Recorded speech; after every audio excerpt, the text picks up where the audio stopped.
큰 격려의 박수 참 감사합니다.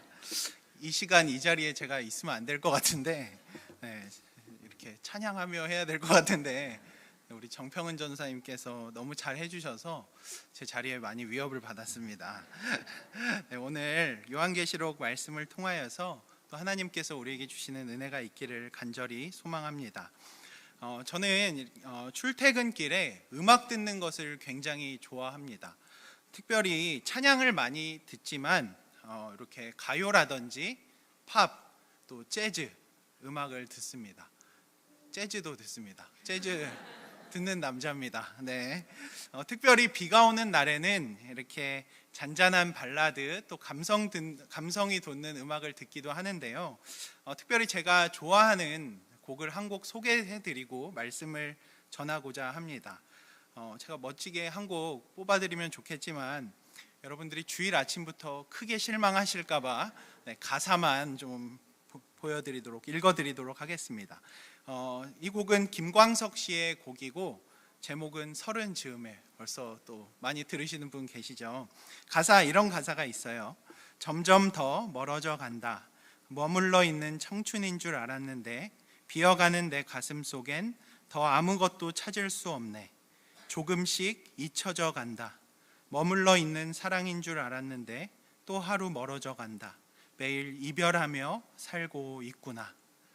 처음에는 곡의 멜로디가 좋아서 듣기 시작했는데 시간이 지나면서 가사가 하나씩 마음에 와닿기 시작했습니다. 그러다 어느 순간 이 노랫말이 담고 있는 이별과 멀어짐을 제가 경험하고 있음을 깨닫게 되었어요. 그렇습니다, 여러분. 우리 인생을 한번 잘 돌아보면 인생은 이별과 멀어짐의 연속이죠. 계속 함께 할 것 같던 사람들과 이별하여 더는 얼굴과 얼굴을 마주할 수 없는 일들이 우리에게 생기고, 또 자신의 왔던 건강, 시간이 지나갈수록 계속 약해집니다. 병원을 찾는 횟수는 잦아지고 약을 먹는 것도 많아지죠. 또 인생의 목표는 어떠합니까? 열심히 목표를 위해서 달려왔는데 현재 나의 위치는 그 목표와 많이 떨어져 있는 것을 보게 됩니다. 이 모양 저 모양으로 우리는 인생의 멀어짐 속에 살고 있고 앞으로도 그러할 것입니다. 성경도 우리 인생이 가진 이러한 애환을 이렇게 말씀하고 있습니다. 욥기 14장 1절에서 2절을 보시면 여인에게서 태어난 사람은 생애가 짧고 걱정이 가득하며 그는 꽃과 같이 자라나서 시들며 그림자같이 지나가며 머물지 아니하거든.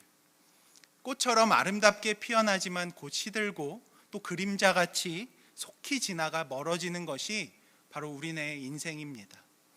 그리고 언젠가는 죽음, 개인의 종말이죠. 죽음을 통해서 우리는 이 땅과 멀어지게 됩니다. 오늘 본문 속에 이 요한계시록을 기록한 사도 요한도 그의 상황도 이와 같았어요. 그의 삶도 지금 이 땅에서 점점 멀어지고 있기 때문입니다. 요한의 상황을 잘 알 수 있는 말씀이 요한계시록 1장 9절에 있습니다. 우리 1장 9절을 한번 같이 읽어볼까요? 함께 읽겠습니다. 시작. 나 요한은 너희의 형제요 예수의 환난과 나라와 참음에 동참하는 자라. 하나님의 말씀과 예수를 증언하였으므로 말미암아 반모라 하는 섬에 있었더니. 지금 요한은 반모라는 섬에 있습니다. 저는 잘 모를 때 반모 아일랜드, 뭔가 휴양지 같은 느낌이 들었는데 지금 요한은 휴양하러 온 것이 아닙니다. 유배되었습니다. 실제로 역사 자료에 의하면 요한은 당시 로마 황제인 도미티안에게 2차례나 죽임을 당할 뻔하고 이로 인해서 1년 반 동안 유배당했다고 이야기합니다. 때로는 채찍에 맞으며 고된 노역을 하며 지냈던 것이죠. 여러분, 이 이유가 무엇인 줄 아십니까? 그가 이렇게 고통스러운 삶을 살았던 이유, 다른 어떤 것이 아닙니다. 바로 그가 예수를 믿었기 때문입니다. 예수를 믿고 예수를 전하는 것으로 인하여서 그는 이러한 고통에 놓이게 되었어요. 오늘날 우리가 예수 그리스도를 주로 고백한다고 해서 누군가 우리를 가두지 않아요. 우리가 예수 그리스도의 증인된 삶을 살아간다고 해서 누군가 우리를 해하거나 우리를 죽이려 하진 않을 것입니다. 그러나 당시 요한과 이 성도들의 삶이 이러했어요. 그들은 예수 믿는 것으로 인하여서 큰 고통을 당하였고 죽임 당하기까지 했습니다. 요한계시록 20장 4절에 이런 말씀이 있어요. 또 내가 보니 예수를 증언함과 하나님의 말씀 때문에 목배임 당한 자들의 영혼들과 황제를 숭배하고 또 황제를 주인으로 모셔야 하는 이 세상 속에서 그들은 그럼에도 불구하고 예수 그리스도를 고백하며 이 땅에서 점점 멀어져 갔습니다. 말씀을 준비하며 제가 신학교 시절에 저에게 신약을 가르쳐 주셨던 교수님께서 이 부분을 잘 설명해 주신 것이 있어서 여러분과 나눕니다. 당시 상황을 잘 설명해 주셨어요. 당시 그리스도인들은 더러운 벌레와 같은 존재로 여김받았다. 로마의 유명한 역사가인 타키투스는 기독교를 사회의 악덕, 미신, 질병이라고 말하였다. 기독교는 로마 사회에서 철저히 멸시당했다. 도미티아는 기독교를 암적인 존재로 인식하였다. 로마에서는 그리스도인에 대하여 투옥, 고문, 채찍질, 돌로 치는 것, 화형이 시행되었다. 그러니까 만약에 여러분 우리가 이 당시에 신앙생활을 했다면 우리는 벌레 같은 존재예요. 암적인 존재라는 거예요. 이 모습이 당시 요한과 성도들의 삶이었습니다.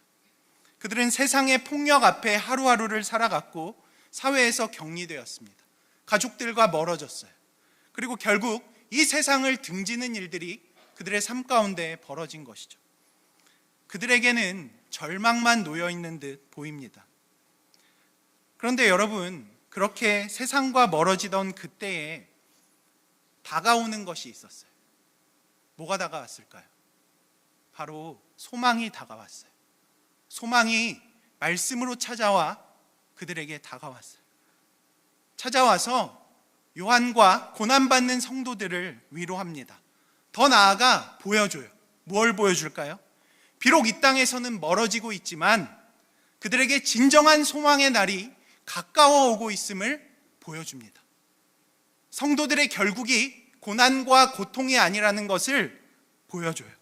하나님 나라의 영광이라는 것을 보여줍니다. 그리고 요청합니다. 무엇을 요청할까요? 그럼에도 불구하고 여전히 믿음을 가지고 신앙을 가지고 소망을 가지고 살아갈 것을 요청합니다. 그렇다면 여러분, 오늘 하나님께서 요한에게 보여주신 이 소망의 메시지, 소망의 날은 어떤 날일까요? 그날엔 어떤 일들이 일어날까요? 여러분 궁금하지 않으십니까? 전혀 궁금해하지 않으시는 표정들인데 조금 궁금해 주시면 감사하겠습니다. 그럼에도 저는 꿋꿋하게 오늘 하나님께서 요한과 당시 고난받는 성도들에게 보여주신 소망을 여러분들에게도 보여드리고 싶습니다. 왠지 아십니까? 결국 그날이 우리에게도 다가올 것이기 때문입니다. 우리에게도 소망의 날이 찾아올 것이기 때문입니다. 그래서 오늘 크게 세 가지로 나누어서 이 소망의 날에 대해서 여러분 보시면 참 좋을 것 같아요. 첫 번째로 소망의 날, 우리는 새로운 하늘과 땅에 살게 됩니다. 오늘 본문 1절인데요. 다시 한번 같이 읽어볼까요? 본문 1절 함께 읽겠습니다. 시작. 또 내가 새 하늘과 새 땅을 보니 처음 하늘과 처음 땅이 없어졌고 바다도 다시 있지 않더라. 아멘. 여러분 어떤 일이 벌어집니까? 처음 하늘과 땅이 사라지고 새 하늘과 새 땅이 나타납니다. 1절을 원어 그대로 말씀드리면 나는 새로운 하늘과 새로운 땅을 보았습니다. 여기서 새로운이라는 단어는 헬라어로 카이노스라는 단어입니다. 이 카이노스의 의미는 시간과 종류에 있어서 완전한 새로움을 의미합니다. 이전에는 알려지지 않은 완전한 새로움. 그런즉 누구든지 그리스도 안에 있으면 새로운 피조물이라. 이전 것은 지나갔으니 어떻게 됩니까? 보라, 새 것이 되었도다. 마치 우리의 옛사람이 그리스도 안에서 완전히 새 사람, 새 존재가 되었던 것처럼, 그러니까 우리가 여태까지 알지도 못하고 경험해 보지 못한 그 새로운 하늘과 새 땅이 다가온다는 것입니다. 그렇다면 지금 이 새 하늘과 새 땅과 대비되는 처음 하늘과 처음 땅, 여긴 어딜까요? 이곳입니다. 우리가 살아가는 이 땅입니다. 본래 하나님께서 창조하신 온 우주 만물은 보시기에 좋았고 온전했죠. 그런데 이것이 무엇으로 인하여서 깨져버렸습니까? 죄로 인하여서 깨져버렸습니다. 온전함은 파괴되고 하늘은 점차 오염되기 시작했습니다. 땅은 죄로 인하여서 계속 타락해 갔습니다. 제가 이전에 몸이 좋지 않았던 적이 있어요. 그렇지 않아 보이죠? 전혀 건강할 것만 같고 전혀 아프지 않을 것만 같은데 몸이 좀 안 좋았어요. 그래서 기능의학을 이렇게 하시는 의사 선생님, 그리고 그 병원에 가서 약 1년 반 동안 이렇게 수액과 링거 치료를 한 적이 있어요. 근데 그때 만난 의사 선생님이 굉장히 신실한 크리스천이고 또 책도 쓰셨습니다. 근데 그분의 책을 읽는데 건강 관리와 관련된 책이었어요. 그래서 이 책에서 현대인의 일상을 오염이라는 관점에서 설명한 부분이 있어서 제가 굉장히 흥미롭게 읽었던 기억이 있습니다. 한 부분을 읽어드려 보겠습니다. 현대인은 대부분 침대에서 기상합니다. 정확히 표현하면 매트리스 위에서 일어나지요. 매트리스는 방염제를 입힌 것이 대부분이고 이 방염제로 인해 발암물질로 알려진 포름알데히드와 브롬을 방출합니다. 우리 몸이 밤새도록 이런 발암물질을 흡수한 것입니다. 맨발로 일어나 욕실을 향하면서 벤젠과 스틸렌 그리고 몇몇 발암물질로 처리된 합성 러그를 밟고 욕실로 들어갑니다. 잠을 깨우기 위해 수도꼭지를 틀고 불소와 염소를 놓은 수돗물로 세안을 합니다. 할 수 있는 게 여러분 별로 없을 것 같아요. 그렇지 않으십니까? 치약은 어떤가요? 활성 성분인 플루오르와 나트륨을 입안에 넣게 됩니다. 그 외의 성분은 영업 비밀이래요. 이제 말끔하게 차려입고 나가기 위해 화학물질로 처리된 드라이 클리닝한 옷을 입습니다. 이제 집을 나와 차에 탑니다. 차 안에는 그 시트에는 여러 유해물질과 발암물질이 가득합니다. 이렇게 보니까 사방이 위험인 것 같아요, 여러분. 그런데 이분이 이 책에서도 이렇게 말씀하세요. 이렇게 겁을 주려고 쓴 글은 아니다. 현대인의 하루를 이렇게 건강관리, 오염의 관점에서 서술한 것이다. 실제로 이게 그냥 그분의 주장이 아니라 과학적인 레퍼런스, 참고 자료들을 달아 넣으셨어요. 그리고 이 책 장의 그 제목이 저에겐 굉장히 인상적이었는데요. 이런 제목이었어요. 어쩌다 이렇게 되었을까? 오염이 관영하다. 관영하다 무엇이죠? 오염이 왜 이렇게 가득할까라는 의미입니다. 이 선생님이 고민을 하셨어요. 왜 이렇게 우리의 일상과 이 세계에 자연 환경에 오염이 가득하게 되었는지를 고민하셨다 그래요. 그리고 신앙인의 관점에서 또 말씀 속에서 그 이유를 찾아내셨다고 합니다. 이유가 무엇일까요? 죄 때문입니다. 저 역시도 이 부분에 동의해요. 성경을 보면 죄가 이 세상에 들어온 후 피조물의 조화로움은 부조화를 이루었고 실제로 땅은 가시와 엉겅퀴를 내기 시작했어요. 사람들의 욕심으로, 그 욕망으로 하늘과 땅은 점차 오염되고 파괴되기 시작했습니다. 여러분, 환경만 그럴까요? 우리가 살고 있는 세상, 시선을 돌려서 한번 바라보십시오. 죄가 가득하지 않습니까? 매일같이 매스컴을 통하여서 들리는 소식들이 무엇입니까? 죄의 소식, 분열의 소식, 죽음의 소식들이 정말 매일같이 들려요. 어쩔 때는 정말 이런 끔찍한 일들이 매일 벌어지는 세상 속에서 우리는 살아요. 제가 언제 놀랐는지 아십니까? 너무도 끔찍한 사건, 그 기사를 보는데 제가 너무 평범하게 그걸 보는 거예요. 너무도 심각한 일인데. 그만큼 이 땅 가운데는 죄와 부패함이 가득하다는 것이죠. 그러나 여러분, 오늘 성경이 말해요. 소망의 날, 새 하늘과 새 땅이 다가올 때 이 죄로 가득한 땅은 물러나가게 된다고요. 더 이상 존재하지 않을 것이라고요. 죄와 고통 가운데 살던 성도들은 이제 만물이 회복된 땅에서 살게 된다고 말씀합니다. 옛 질서, 죄와 사망의 나라가 아니라 새 질서, 하나님 나라에 살게 된다고 말씀합니다. 여러분, 이러한 소망이 저와 여러분에게 있기를 간절히 축원합니다. 두 번째로 소망의 날, 우리는 거룩한 새 백성이 되어 하나님과 함께하게 될 것입니다. 본문 2절을 보시면 우리 같이 한번 2절 읽어볼까요? 시작. 또 내가 봄에 거룩한 성 새 예루살렘이 하나님께로부터 하늘에서 내려오니 그 준비한 것이 신부가 남편을 위하여 단장한 것 같더라. 네, 새 하늘과 새 땅에 이어서 거룩한 성 새 예루살렘이 하늘로부터 내려오고 있는 것을 요한이 봅니다. 그러니까 이 땅, 지상의 예루살렘과 구별되는 하늘의 예루살렘이죠. 여러분, 본래 예루살렘이 어떤 곳이었습니까? 구약시대의 이곳은 하나님께서 그분의 이름을 두시고 그의 거처를 확립하신 유일한 장소가 예루살렘이었어요. 이곳에서 하나님의 백성들은 무엇을 했습니까? 하나님과 만나는 시간, 하나님을 예배하는 시간을 가졌어요. 여러분들이 지금 예배를 통해서 하나님을 만나고 계시잖아요. 우리가 일상 속에서도 하나님을 만나지만 예배는 어떤 시간이에요? 하나님을 보다 더 가깝게, 진하게 만나는 시간이 예배예요. 예루살렘도 마찬가지예요. 하나님의 거룩한 백성들과 하나님이 진하게 만나는 시간, 그곳이 예루살렘에서 이루어진 거예요.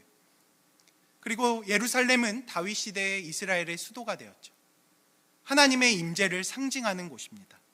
그러니까 여러분, 예루살렘 하면 단순히 지명을 뛰어넘는 영적인 의미가 있는 거예요. 하나님과 그분의 백성들의 만남의 장소, 예루살렘 하면 단순히 장소가 아니라 하나님을 예배하고 노래하는 하나님의 백성을 의미합니다. 시편 기자도 이렇게 말해요. 예루살렘아 여호와를 찬송할지어다. 지명 보고, 지역 보고 찬송하라는 걸까요? 그렇지 않죠. 하나님의 백성들아 여호와를 찬송할지어다 라고 말하고 있는 거예요. 그런데 여러분, 지난 역사를 보면 예루살렘은 실패했어요. 하나님의 백성다움과 그 정체를 잃어버렸어요. 하나님께로부터 눈을 돌려서 세상으로 나아갔고 세상의 신과 세상의 우상을 섬겼어요. 그들은 죄를 지었어요. 그리고 또 죄를 지었어요. 죄와 함께 했어요. 이와 같이 예루살렘은 실패했습니다. 저는 이 실패한 예루살렘의 모습을 보면서 이 모습이 하나님 앞에서 제 모습처럼 느껴졌어요. 여러분이 저를 어떻게 보실지 모르겠습니다만 저도 참 많이 실패합니다. 여러분, 안 그럴 것 같죠? 네, 여러분이 저를 그렇게 좋게 봐주시는 줄 믿겠습니다. 그런데 저도 참 많이 실패해요. 여러분, 참 많이 넘어져요. 2주 전에 이 자리에서 함영주 교수님께서 말씀을 전하실 때 이런 말씀을 하셨어요.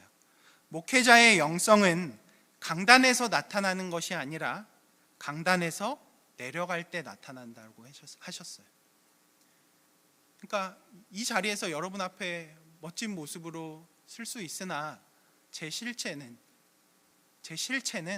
강단 아래서의 모습이에요. 저도 이 땅의 예루살렘이 그러했던 것처럼 하나님께로부터 눈을 돌리는 일이 참 많이 있습니다. 하나님보다 더 사랑하는 것들이 시시때때로 나타나요. 이전에도 한번 제가 말씀드린 적이 있는데요. 저는 안타깝게도 광주가 아니라 수원에 살고 있습니다. 수원에 사는데 수원에서 가장 좋은 동네로 알려진 광교에 살고 있어요. 자랑 한번 할까요, 여러분? 자랑 한번 할까요? 네. 저희 집에서 여러분 호수가 보입니다. 네네. 근데 네. 어가 나왔는데요. 사실 그렇게 호수가 잘 보이진 않아요. 이렇게 멀리 아파트와 아파트 사이에 제 손으로 재보니까 3cm 보이더라고요. 3cm 호수가 보입니다. 이렇게 말하니까 자랑은 아닌 것 같네요. 또 다른 자랑을 한번 해볼까요? 반경 1km 안에 스타벅스가 5개가 있습니다. 이건 좀 막 체감하시나 봐요. 네, 그리고 부산 이후로 제일 높은 스타벅스가 있어요. 5개가 있는데요. 이 외에도 지하철, 경기도청, 백화점, 아울렛 뭐 이런 것들이 다 있어요. 지금 이 이야기를 하는데 여러분 듣는 표정이 이런 표정이에요. 근데 네가 어떻게 거기에? 이런 표정이세요. 네가 어떻게 거기 살아? 이런 표정이신데, 저희 집은 나라에서 빌려주는 집이에요. 임대예요. 제가 뭘 볼까요, 여러분? 참 좋은 인프라를 봐요. 그게 제 눈에도 들어와요. 사람들이 좋은 것을 먹고 좋은 것을 누리고 좋은 집에 좋은 차를 타고 살아가는 것이 매일같이 제 눈에 보여요. 그래서 가질 수 없다는 걸 알지만 찾아봐요. 네이버 부동산에 들어가서 시세가 얼마인지 찾아봐요. 유튜브에 들어가서 광교 마지막 분양이라는데 이 소식을 또 찾아봐요. 이번엔 무순이 줍줍이 떴다는데 나는 어떻게 안 될까? 네, 분양가가 8억이에요. 저는 돈을 가진 사람들이 세상을 탐한다고 생각했어요. 그런데 그렇지 않더라고요. 가진 게 없어도 충분히 세상을 탐하고 그것이 우상이 되어버리는 일들이 제 안에 있었어요. 여러분, 이 외에도 제 삶의 면면을 돌아보면 하나님 앞에서 참 부끄러운 모습들, 불완전함, 실패의 모습들이 제 안에 있어요. 그렇다고 저를 너무 나쁜 놈으로 보실 필요는 없어요. 그런데 여러분, 마찬가지로 이 땅에서의 예루살렘 역시 실패했어요. 실패의 역사가 그들에게 있었습니다. 그러나 이 실패의 역사는 그저 실패로 그치지 않습니다.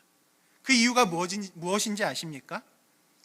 하나님께서 이 실패의 역사를 주도해 나가시기 때문이에요. 하나님께서 우리가 실패한 그 자리에서 우리를 몰아가시고 또 몰아가셔서 실패의 자리에 두지 않으신다는 거예요. 하나님의 거룩한 백성, 하나님의 온전한 백성으로 만들어 가신다는 거예요. 하나님이 주도하시고 하나님이 몰아가신다는 거예요. 이전에 구약 역사를 통해서 하나님이 어떻게 하셨습니까? 선지자를 보내셨어요. 그리고 말씀하시고 또 말씀하셨어요. 나에게로 돌아오라. 회복시킬 것이다. 돌아와. 나에게 생명이 있다라고 말씀하셨지만 그들이 그렇지 않았죠. 그러지 않자 어떤 방법을 사용하셨습니까? 자신의 아들 예수 그리스도를 보내셔서 실패한 자들을 회복의 인생으로 바꾸어 주셨어요. 그리고 오늘날 그럼에도 또다시 죄와 실패로 나아가는 우리를 향하여서 오늘 이렇게 말씀하시는 거예요. 거룩한 성, 새 예루살렘이 하늘로부터 내려온다. 어떤 의미입니까? 우리가, 저와 여러분이 거룩하고 온전한 존재가 된다는 거예요. 하나님 앞에서 그저 실패한 존재, 죄로 넘어진 존재가 아니라 하나님 앞에서 우리가 거룩한 새 예루살렘, 온전하고도 거룩한 자들이 되어서 하나님 앞에 나아간다라는 소망의 말씀이에요. 그리고 더 나아가서 이렇게 말씀하세요. 오늘 본문 3절 우리 같이 한번 읽어볼까요? 3절이에요. 함께 읽겠습니다.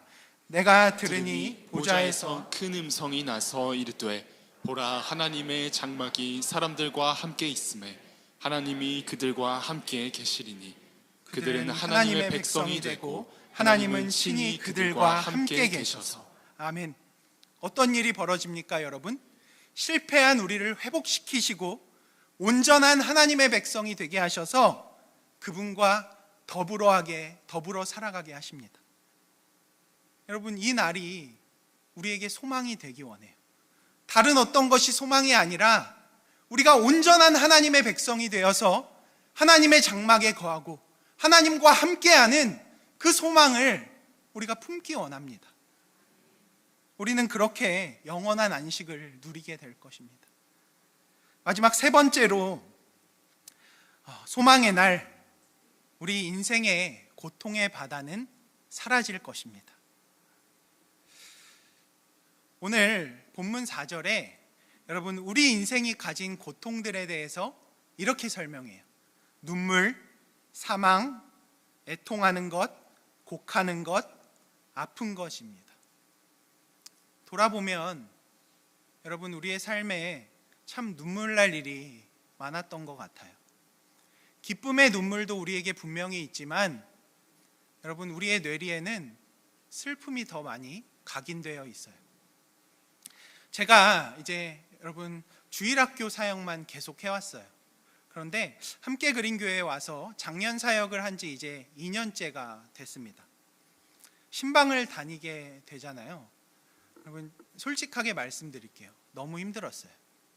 진짜로 너무 힘들었어요. 힘듦이 느껴지십니까? 그런데 다른 어떤 것으로 힘든 게 아니었어요. 눈물을 참느라 너무 힘들었어요. 한 분 한 분 만나는데 눈물, 또 한 눈물을 만나는 것 같았어요. 그래서 제가 어떻게 했는지 아십니까, 여러분? 꼬집었어요. 제 허벅지를 몰래 꼬집었어요. 두껍게 꼬집으면 티나니까 얇게 꼬집었어요. 슬퍼하시는 성도님보다 제가 더 엉엉 울고 싶을 때가 많이 있었는데 그럴 수 없잖아요. 그래서 얇게 꼬집었습니다. 그리고 허벅지를 꼬집는 날들이 계속되었어요. 이처럼 이 땅에서 성도들은 참 많은 눈물을 흘리며 살아왔어요. 삶을 이어가는 것 자체가 싫을 때도 있고 마지못해 사는 경우도 있었을 줄 압니다. 그렇게 눈물을 흘리며 살아가죠. 그런데 여러분, 안타깝게도 또 눈물을 흘릴 일이 찾아오고 더 큰 고통들이 우리 인생에 찾아오곤 합니다. 오늘 본문은 이것을 사망이라고 이야기하고 있어요. 죽음이죠. 사실 우리가 분주하게 각자의 일상을 살아가다 보면 죽음이 멀리 있는 것 같아요. 죽음을 신경 쓰지 않고 살아요. 생각할 겨를이 없죠. 분주하니까요. 그런데 생각보다 죽음은 우리와 가까이 있어요. 팀 켈러 목사님의 책 고통의 답하다에 이런 글이 있어서 여러분과 나눕니다. 1시간 동안 책을 읽는다고 하자 그 사이에 세상에서는 5명 이상의 어린이들이 학대와 폭력에 시달리다 죽어간다. 하루 종일이라고 한다면 그 사이 험한 일을 당해 목숨을 잃는 아이들의 수는 100명을 웃돈다. 시침이 한 바퀴 돌 때마다 수천 명이 교통사고와 암으로 숨지고 사랑하는 누군가가 갑자기 세상을 떠난다는 소식이 수십만 명에게 전해진다. 날마다 소도시 하나만큼의 인구가 가족과 친구들을 남겨둔 채 세상을 떠난다. 다양한 이유들, 폭력과 사고, 질병으로 인한 죽음이 이 세상에 존재합니다. 그리고 이 죽음이 우리 앞에 가까워 올 때 우리는 슬픔과 비통에 빠지곤 합니다. 여러분, 이러한 슬픔, 인생이 가진 고통들이죠. 저는 이 고통들을 바다라는 이미지와 함께 생각해 보게 되었어요. 우리도 종종 이렇게 표현하잖아요. 눈물 바다, 슬픔의 바다, 고통의 바다, 죽음의 바다, 이렇게 표현하지 않습니까? 그런데 실제로 고대인들에게 바다는 긍정적이기보다 굉장히 부정적인 이미지로 여겨졌다고 합니다. 우리는 바다를 좋아하지 않습니까? 혹시 휴가 바다로 다녀오신 분 계십니까? 산뷰보다는 오션뷰, 오션프런트, 그리고 또 살 때는 오션시티, 이런 데를 우리는 더 좋아하지 않습니까? 그런데 당시 사람들에게 바다는 혼돈의 세계였어요. 위험한 곳, 그리고 예고도 없이 사람을 죽음으로 모는 힘이 있는 곳이 바로 바다였습니다. 요한계시록 안에서도 그래요. 바다는 악의 세력이 출몰하는 곳으로 묘사되고 있습니다. 결국 바다는 어떤 곳입니까, 여러분? 우리 인생의 고통의 근원지입니다. 우리에게 고통을 주는 곳이죠. 고통의 바다. 그런데 오늘 본문을 보니까 우리에게 다가올 소망의 날에 이 바다가 사라진대요. 1절을 다시 한번 볼까요? 또 내가 새 하늘과 새 땅을 보니 처음 하늘과 처음 땅이 없어졌고, 뭐가 없대요? 바다도 다시 있지 않더라. 우리의 고통의 근원인 바다가 사라진다고 말씀해요.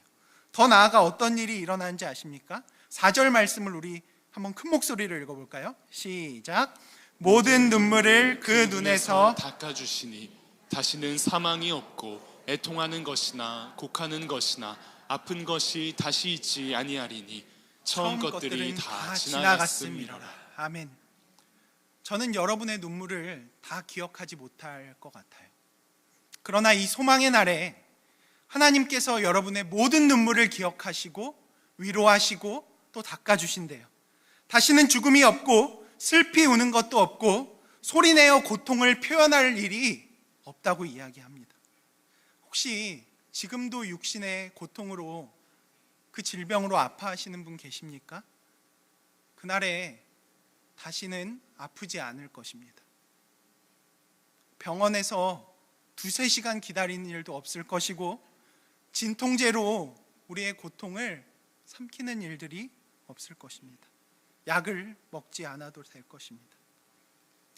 이렇게 우리 인생의 고통의 바다는 완전히 사라지게 될 것입니다. 여러분, 이 소망의 날을 함께 품으시기를 바랍니다. 오늘 말씀을 조금 정리해 볼까요?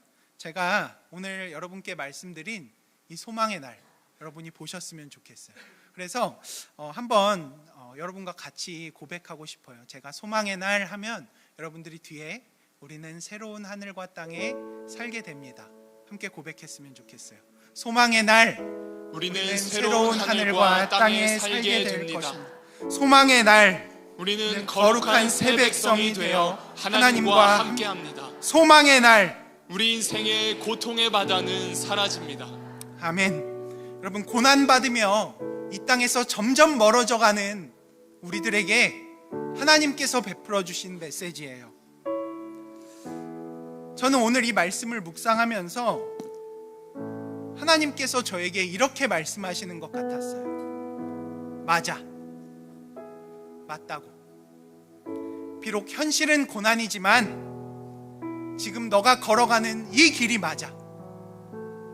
현실은 점점 암담해지지만 이 길이 맞다고 하나님께서 얘기해 주시는 것 같았어요. 여러분, 당시 고난받는 성도들에게 진짜 어려움이 무엇이었을까요? 한번 생각해 보세요. 박해요? 핍박이요? 물론 이것도 그들에게 큰 어려움이었을 거예요. 죽어나가니까요. 괴롭힘을 당하니까요. 매일같이 피를 보니까요. 이것도 분명히 그들에게 큰 고통이었을 거예요. 그러나 여러분, 더 큰 어려움은 뭔지 아십니까? 이것입니다. 이 길 맞아? 눈앞의 현실은 점점 멀어져 가는데 이 길 맞아?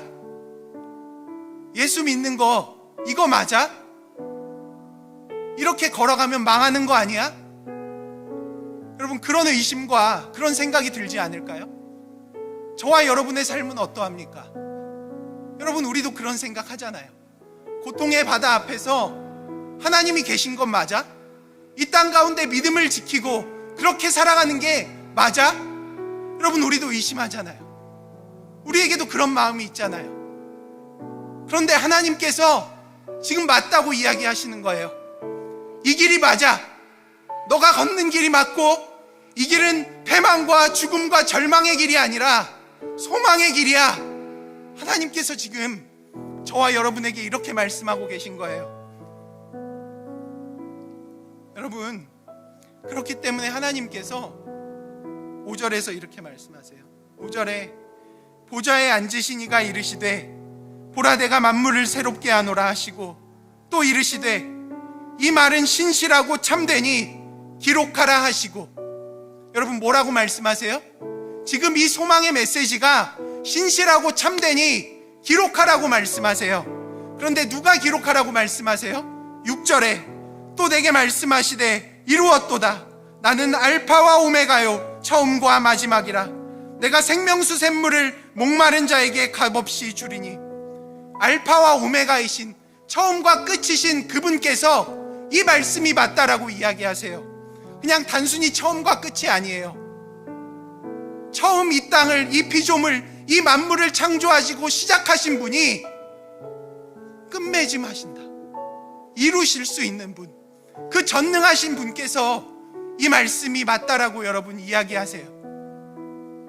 그러므로 우리가 목마르기 원해요. 세상의 것에 소망을 두고 다른 것에 목말라 하는 것이 아니라 하늘의 소망을 바라보고 다시 오실 그분을 갈망하며 목마르기 원해요. 그때에 하나님께서 반드시 목마른 자에게 생명샘물을 허락하시고 우리에게 반드시 승리를 허락하실 겁니다. 여러분, 오늘 본문 6절 7절 한번 같이 읽어볼까요? 내가 생명수 샘물을 목마른 자에게 값없이 주리니 이기는 자는 이것들을 상속으로 받으리라.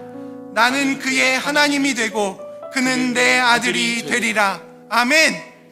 여러분, 주 안에서 사랑하고 또 더욱 사랑하기 원하는 성도 여러분, 오늘 여러분의 현실은 어떠십니까? 인생의 많은 것들이 멀어지고 계십니까? 고통의 바닥 가운데 살아가고 계십니까? 오늘 말씀은 많은 것이 점점 멀어져가는 우리의 인생 속에서 하늘의 소망이 우리에게 점점 가까워 오고 있음을 말씀해주고 있어요. 사도 바울은 우리가 가진 소망에 대해서 이렇게 말씀해요. 고린도후서 4장 16절 이하에 그러므로 우리가 낙심하지 아니하노니 우리의 겉사람은 낡아지나 우리의 속사람은 날로 새로워지도다.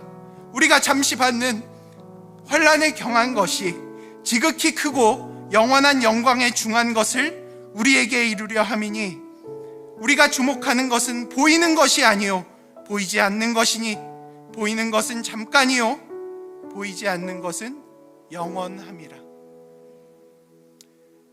사랑하는 성도 여러분, 저와 여러분은 영원을 선물 받은 자들이에요. 영원을 바라보는 자들이에요.